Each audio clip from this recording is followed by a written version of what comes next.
Mr. Chairman. I call the honourable member, the Honourable Damien O'Connor. Well, thank you very much, Mr. Chairman, and it is very appropriate to have a biosecurity bill back in the House this week. The Minister, after his outrageous accusations against the horticultural industry last week, I'm sure he'll get up, take a call and justify what was an outrageous rant at a group of people who commit billions of dollars in investment. Their heart, their soul, their energy to growing products that we sell offshore, and he gets up at a conference out of his limo and then has a go at them because they feel threatened by biosecurity. Mr. Speaker, they're not threatened by part 2 of the bill here, I have to say, because unless, of course, on their odd day off they go out fishing, which they do, I have to say. This relates to ballast water, and all I can say is about time. And I think in our support of the bill we have to acknowledge that maybe we could have pushed this along. However, this bill itself was generated by Labor in Parliament, in government. We saw the need for this for greater alignment of the sectors.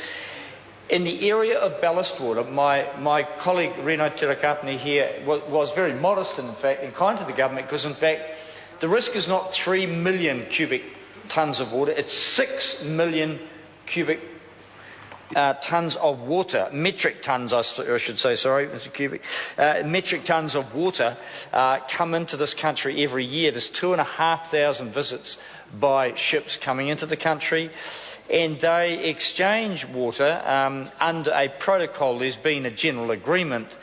This bill will move to regulate ships and bring us under the international protocols that attempt to keep pests, marine pests and diseases and organisms out of New Zealand waters. Now, we're very proud of our marine environment. We say we're clean, green, we have beautiful mussels, we have whales in our water, we have the Maui dolphin, endangered species, all in pristine marine environments. Well, the truth is, actually, we've had 148 exotic marine pests come into this country.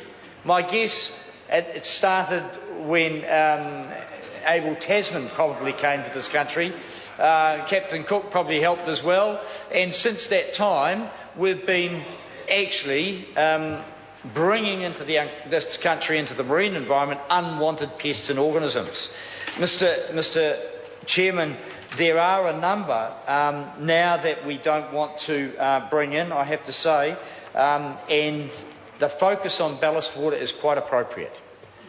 I hope the Minister's got the same focus on terrestrial pests and diseases. He seems to have ignored some of the risk that has been explained to him time and time again. Mr. Speaker, I have to say that I went to the MAF website, or the new Super Ministry website. I'm not sure whether they're keeping this up to date now, but it does clearly outline the risks to our country from some of the pests. And if I should name the 6 of them that they say are the most significant: the Mediterranean fanworm, the European shore or green crab, North Pacific sea star, Chinese mitten crab, callopar, and the Asian clam. Now, I'm not familiar with these things, other than to guess that they would have a severe impact on our native marine wildlife. We have one bizarre situation where the Pacific oyster, which actually came in on boats, established itself in New Zealand waters and has been turned into what was profitable aquacultural industry, unfortunately is now almost been destroyed, certainly in Northland, by an algal bloom and by perhaps an unknown pest that could maybe had been brought in through ballast water. So it is appropriate that we move to legislate for stricter controls in this area. Another example of the things that we're trying to do perhaps is think of the Rena.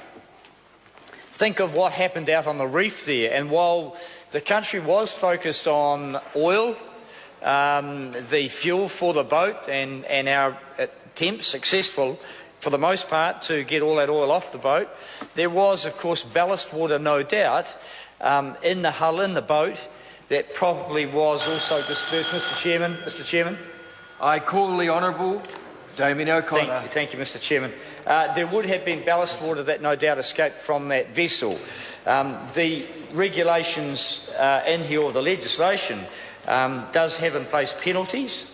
It does have defence against charges should some contamination or pollution occur, and one of those defences, of course, is if ballast water has escaped as a consequence of damage to a ship.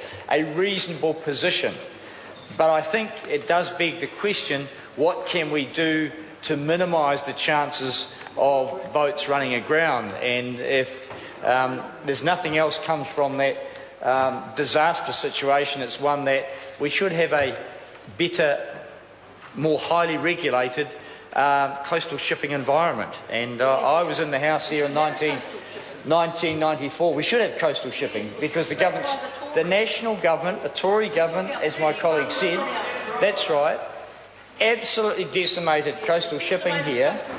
And we were debating that bill. That member wouldn't know. He's probably on the farm then. He should be still now. We were debating that until 4 o'clock in the morning, if I remember rightly, in this very chamber. Oh, that was the Plimsoll line. That's right. Well, that was on the Plimsoll line. All I can say in summary, Mr. Chairman, is that the Labor opposition in the 90s fought tooth and nail to stop the national government deregulating coastal shipping, the consequence of which was the RENA running aground and the cost, huge cost to the Bay of Plenty, huge cost to the government, and there'll be people smiling at that, but of course that's the same government that deregulated the building industry, and of course we haven't, and the mining industry, and so I'll bring it back in, Mr. Chairman, talking about ballast water and the regulation that we're bringing into place here, Mr. Speaker, the wisdom of good regulation is profound. The stupidity of deregulation in too many cases is also quite stark. And I hope that this national government learns. We are supporting this bill, Mr. Chairman. We've pointed out our concerns, particularly in Part 1 of the bill. We have major concerns in that area because the government's not properly resourcing biosecurity. But in this Part 2 of the bill, dealing specifically with the area of ballast water, and dare I, tread outside the tight constraints that the Chairman puts on me here, Mr. Chairman, can I say that we support wise implementation of regulations around ballast water in New Zealand, and we hope that the Ministry and all the government agencies have enough resources to properly police this, because the number of boats, be they fishing boats or cargo vessels coming in, of the 2,500, I suspect that not all of them are crewed and are managed and are captained to the standards that we would expect.